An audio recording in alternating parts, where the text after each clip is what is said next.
Negative thinking is a major problem. If you're trying to be successful or happy, you have no room for negativity. Big thinking gets rid of negativity. Dreams and visions gets rid of negativity. Now, what you cannot do is bury yourself by using your success compared to other people. See, success is not how far you got, because somebody always further than you. Success ain't how far you got. Success is how far you got from where you started. Life will push, squeeze, pressure, and attempt to make you bend at the knee. Some become a victim to life. Things happen, pain, heartache, loss. We can either be the victim or the victor to these situations.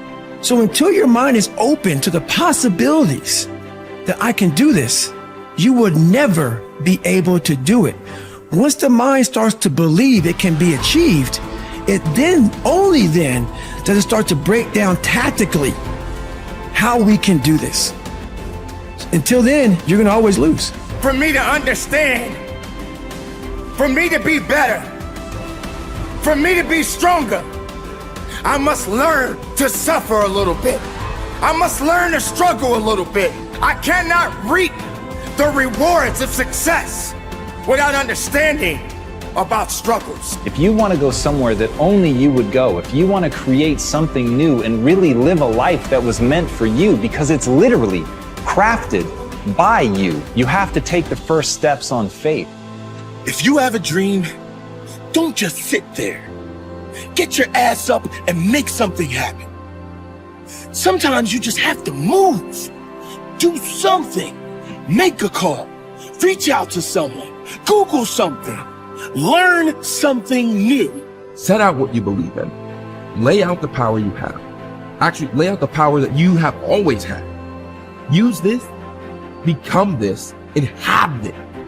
Your power can take you, put you on your path to your success, to the place where you succeed.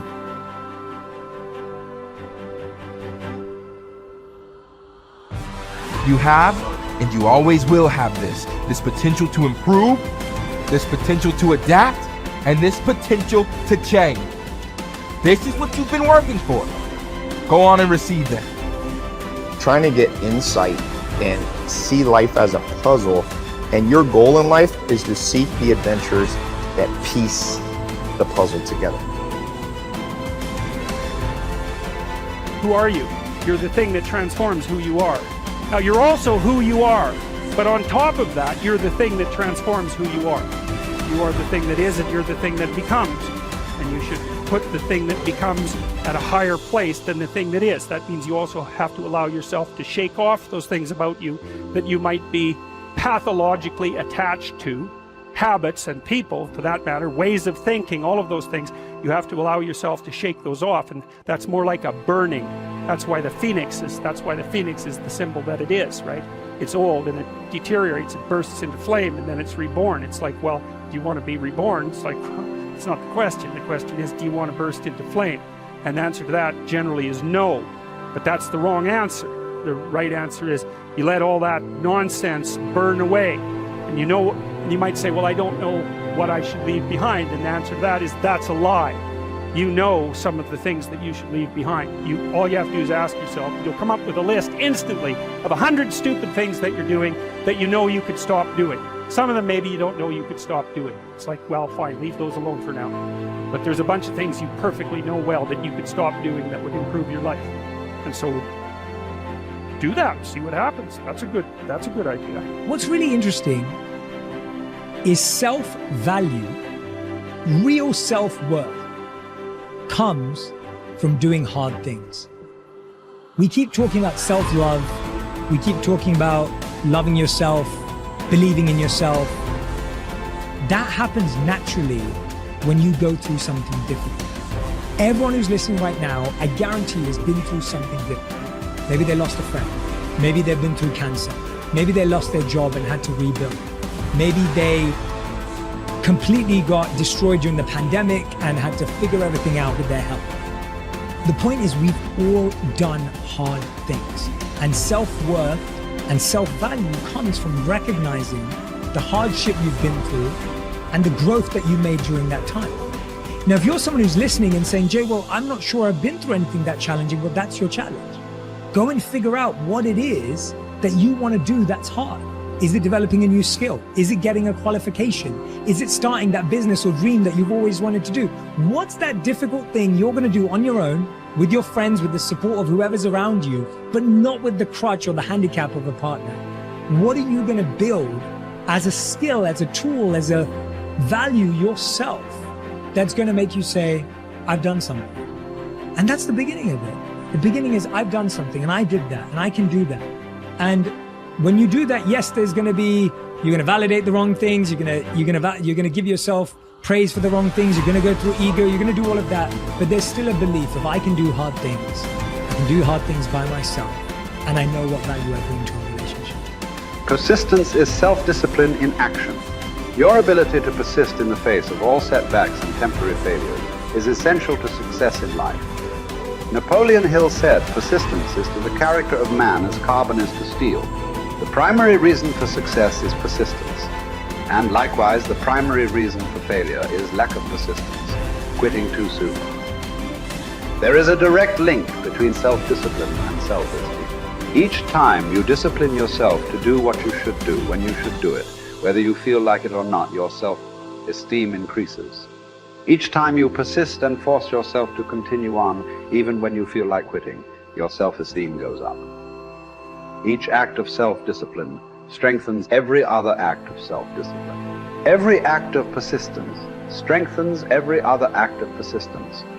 When you discipline yourself to persist over and over, you like and respect yourself more and more. You become stronger and more confident. Eventually, you become unstoppable.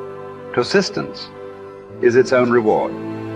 Every time you force yourself to persist on a task, whether it is large or small, you feel happier and better about yourself. When you go the extra mile and do more than you are paid for, or more than is expected, your self-esteem goes up. You feel more powerful and in greater control of your life. In your career, when you go the extra mile, you put yourself on the side of the angel. The primary difference between winners and losers in life is simple. Winners never quit and quitters never win.